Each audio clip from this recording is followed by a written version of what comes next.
How did you come into the humorous side of your apologetics? Like, how did you? Are you a naturally funny person? Like, did you just fall into it? Is that always been your style, or like, how did that come about? Because I really do enjoy those videos. Well, I guess I have certain character traits, and then if I'm around the right people or wrong people, depending on how you view it, they draw it or bring it out of me more. And so, I'd known David Wood and some of the fellows for a little bit, doing various Islamic outreach and evangelism, debates with Muslims, and apologetic ventures, and done some interviews and conferences together and things like that. But there wasn't much of a working relationship, say with David or Sam and those guys. It was more just we ran into each other and hung out, and shared similar approaches to certain things at certain times. Always differences, but through that, David wanted to not just have a successful YouTube channel on his own. And to those who don't know, I'm speaking of David Wood, Act 17 Apologetics, largest Christian apologetics YouTube channel there, approaching 500,000 subs, probably before the year is out.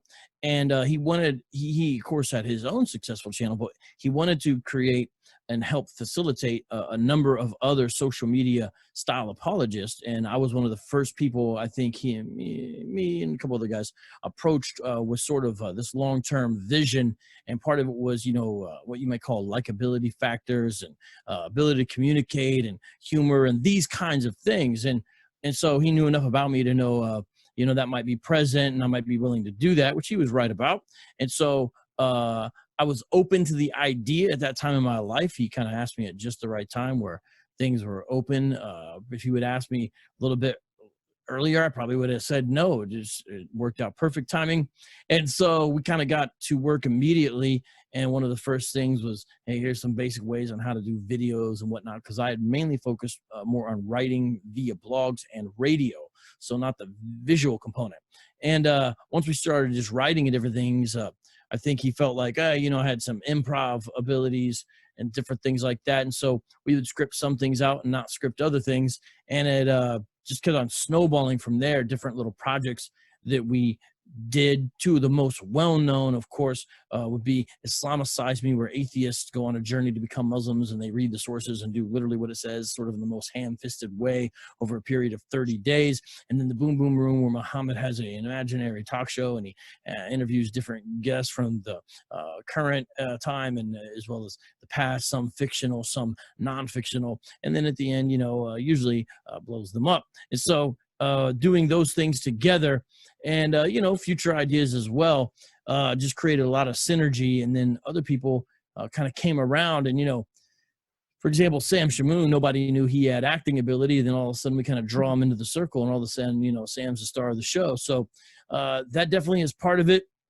And those are some things that people view as more notable, or they remember.